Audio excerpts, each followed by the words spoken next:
Right, so a little bit more than about food is, well, fresh food is important, because if you eat only dead food, like frozen pizza, which can come sometime, no problem, but if that's like your diet, then your juice, your rasa, will be very low, because it has no prana, this food. So constantly you will be using your prana to digest this food. Well, actually, if your food is freshly made, there's a lot of prana in it to help digest it by itself. So fresh foods are important.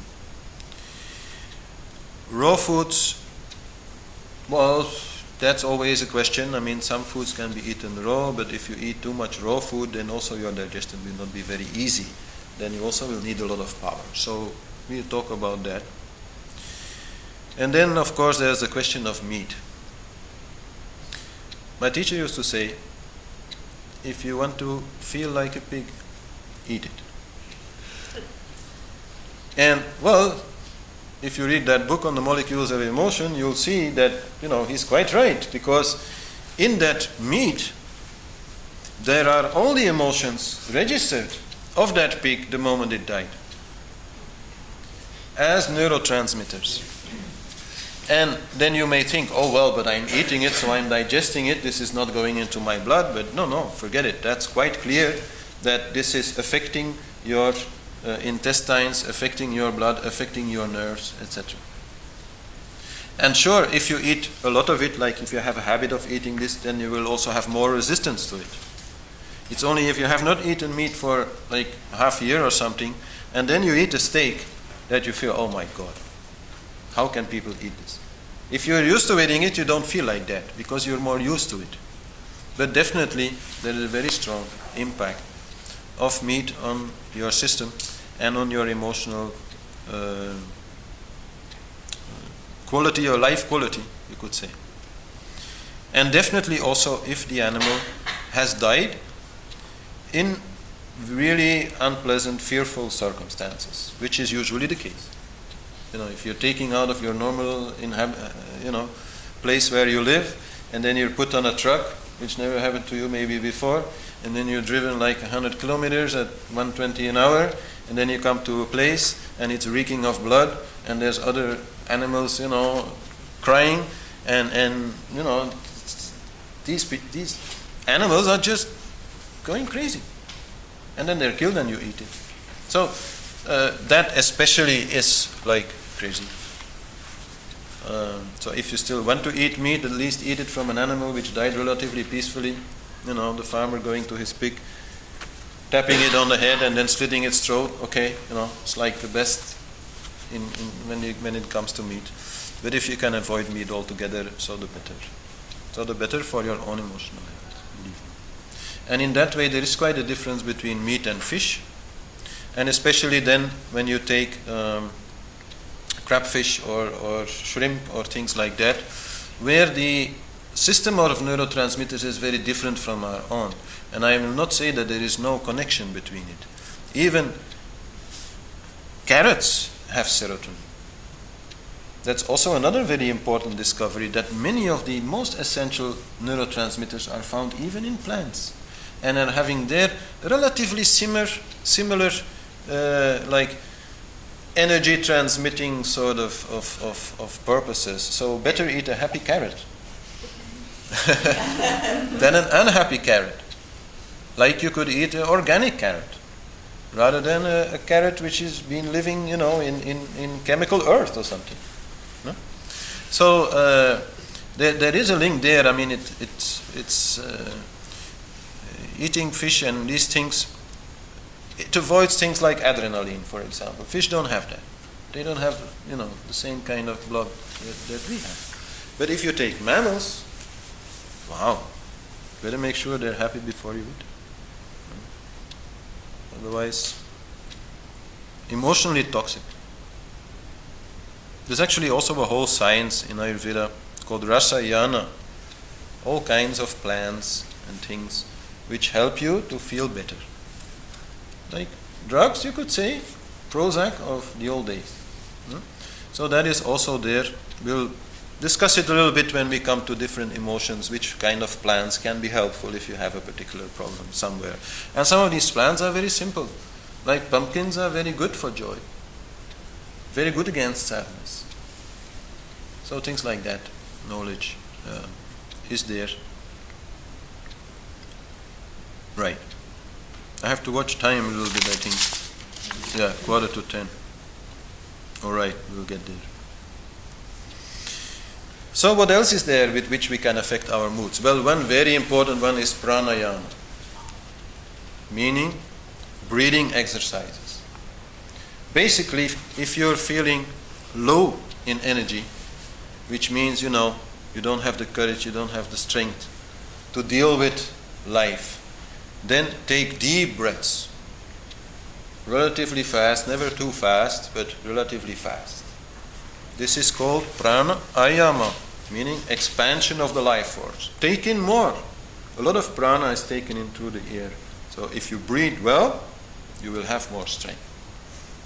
If on the other hand you're feeling too excited, too much stressed, too much worried, too much angry maybe, then slow down breath. Breathe slowly. Still deep, but really, really slowly. Try to reduce your breath to the minimum, and you will see, this emotion goes. So this is another very, very important one to work with. Working with the natural cycles is also important. Knowing the moon, whether the moon is full or new, has a very big impact on our emotions. It has a very big impact on the sea, creating the tides. And we are made largely out of water, so it also has an effect on us. Adapting whatever you are doing to the moon is really important. Don't try to do something which really requires a lot of energy on new moon. That's ridiculous. That's the time to be, a little quiet. No? If you want to have a party, do it on a full moon. It'll be just, a lot more fun. But if you want to have a discussion, like a little fight, without making it into a big fight, then don't do it on full moon. Do it on new. No? So knowing the moon, in my agenda, I always mark the moon. So that I can say, okay, this one I don't want to meet on a full moon. Or that one, it will be very good to meet on a full moon. So things like that. To understand also, this will come in many other classes, these sort of things. The rhythm of the day. To understand that the morning, just after and during sunrise, is the best time for being calm. And that after that comes the best time for being creative. And for love also. And that then after that, by 10, 11, the energy again changes because of the sunlight. No? Again the energy changes, and then is the time when you can really work. And then after sun goes down, again the energy is different. So if you know how this energy pattern works, you can more easily adapt yourself to it, follow it, and then you will more naturally be happy. No? Because you're not forcing against nature. No? Going with nature is also very important for you. Directly on mind, you can most easily work with pratyahar. That actually means work with your senses. But not in the sense that I was talking before. But by focusing directly your mind on a particular sensory input which is very soothing. Like maybe listening to meditative music may be an example.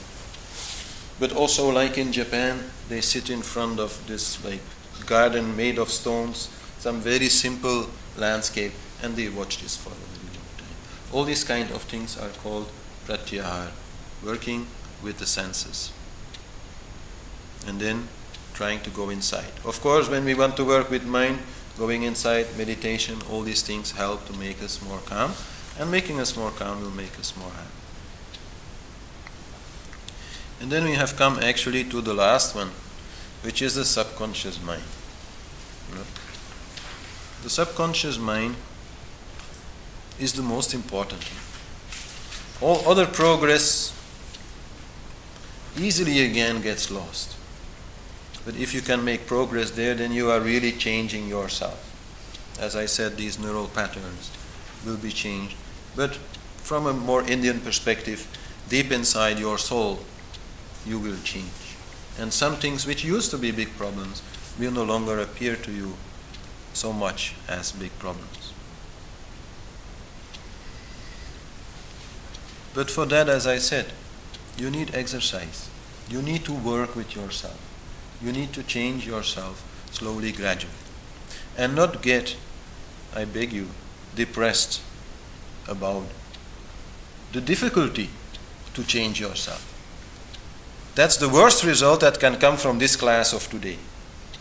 You kind of have this idea, oh yeah, being happy is really not so big deal, it's quite easy, it's a matter of choice. Like I said, it is a matter of choice, but it's still going to go a little bit slowly, and you're still going to have moments when you're feeling bad.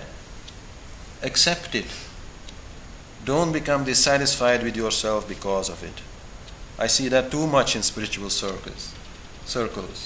They read books about spiritual people, it all seems so easy and they want to be like that, then they try to be like that, and the next moment, they're very depressed because it's not working.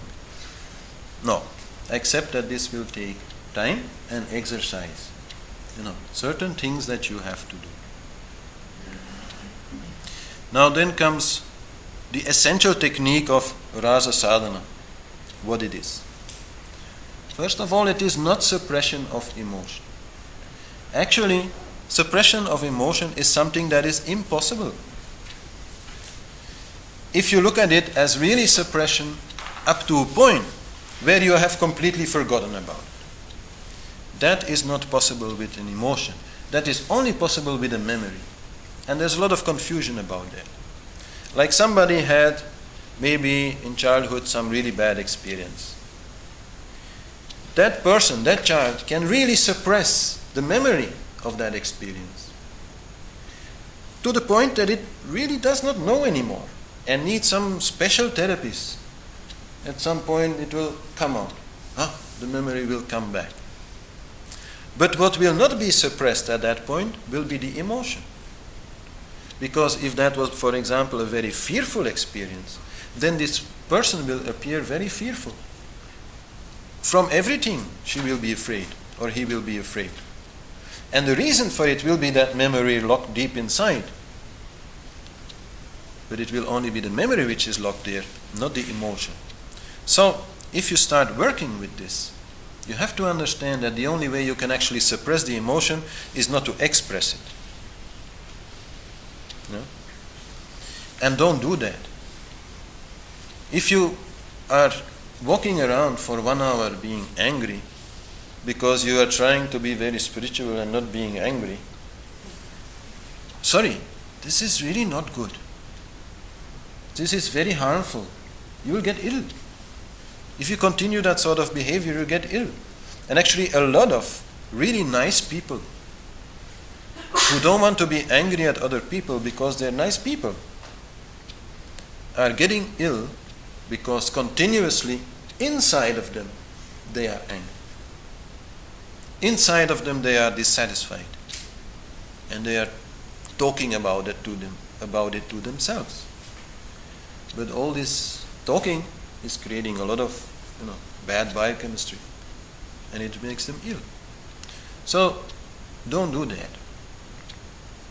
So what is then Rasa Sadhana? I'll explain with anger. It means in the morning you promise yourself, okay, today I will do anger sadhana. I will try not to become angry. Now, of course, then this day starts.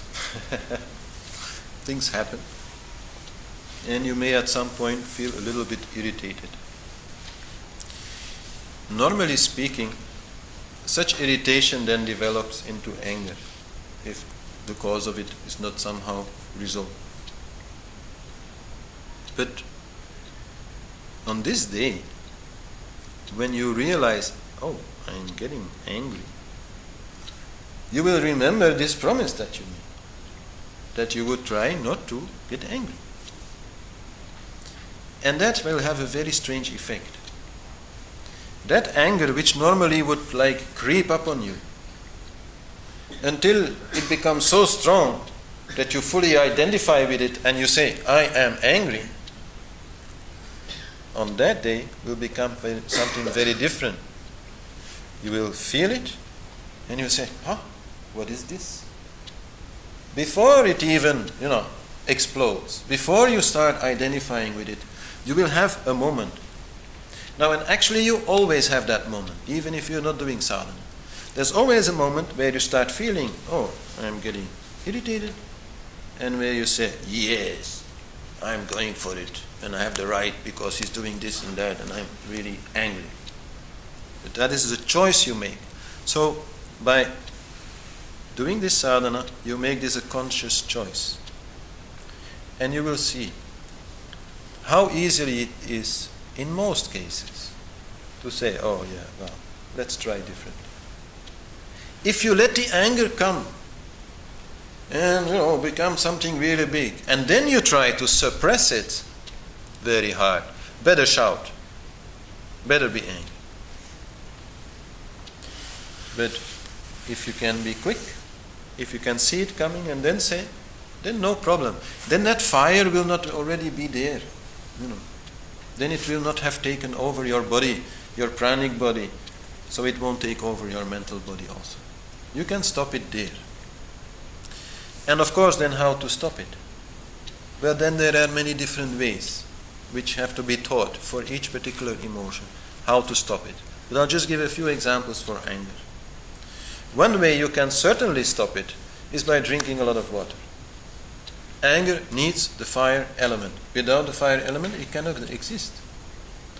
So, if you are thinking, I'm getting angry here, the first reaction should be, like drink a glass of water. When my son comes to me angry about something, is the first thing I tell him. Before I even want to talk about it with him, I first want him to drink a glass of water. That way already his anger cools down, and then we can talk about it and solve it and, get rid of it. So that is one thing. But another thing, more on the mental level, even on the level of your deeper subconscious, is the question, what did I expect? Because anger always comes out of some unfulfilled expectation. For example, if you are every morning going to work with your car, and every morning there is a traffic jam, then coming into that traffic jam will not make you a little bit irritated or angry. You know it's coming. You are expecting it. But if you are driving somewhere and unexpectedly there is a traffic jam, then many people feel, why should this be now? They feel a little bit irritated because of it. Or if they had a fight with their wife in the morning, they might even feel very irritated about it. That's because they did not expect it. So that is the question to ask, and that will take the root out of any anger. If you ask yourself honestly, what did I expect? And then of course, the people that we love the most are the people from whom we expect the most. So when then they do something which we don't expect, we can get very angry. They can make us the most angry. So to learn how to deal with that, to learn how to forgive, is all part of this sadhana. But it'll take us too long to go into it all. We'll have an anger class and then we really can go very deeply into it. But this is what Rasa Sadhana is about. It's about understanding that you are the one who decides, and then getting tools to make a different decision. As I said, create a different pattern in your brain, create a different way, and slowly start working with it. And slowly is really important. When you do this sadhana, don't say, okay, I'm going to do anger sadhana for a month. Don't do it. I've had people like that. And they kept their anger so bottled up inside that after maybe 2 weeks or something, they really hit somebody. They just couldn't hold it anymore. Don't play around with it like that. The moment you feel that you are harboring your anger inside, you are really on the wrong track. It's really not what this is about. And the longer you do it, the more, chance there is that something really bad happens, And then it's hard. Because if you made this promise to yourself, you will feel, your ego will want, to win this battle. And that's not so healthy. So slowly. You do one day, then at least leave one day in between, or two even. Then you will actually also see that in those 2 days you will already react differently towards anger than before. But don't make an issue out of it if you are still angry. And then maybe after that, a couple of days again, do this one. And then only after you've done that quite a few times, you can say, okay, now let's try for 3 days or something. That's how it went with me. I started in 1997. So that's now some time ago. 14 years. And so then after a while, you start with 1 week. And after doing many times 1 week, but always leaving 1 week in between. Okay, then a month. And then there was some year, in the 1st of January, where I thought, okay, I can, have some good promise for this year. I can either stop smoking or stop anger. And I stopped anger. I'm still smoking. Anger is also very unhealthy. And actually, once you have done one, once you have mastered one of them, the others become more easy. Because you get more confident, you more understand this, how it works. And then, next year drop disgust and at some point fear and sadness, and then, you're basically happy. So, but it takes time and patience, and it's also very much about your relationships. Because, if you're a person who never gets angry, people will start making abuse of it. Sure. So you will need to change the way you deal with people, very much.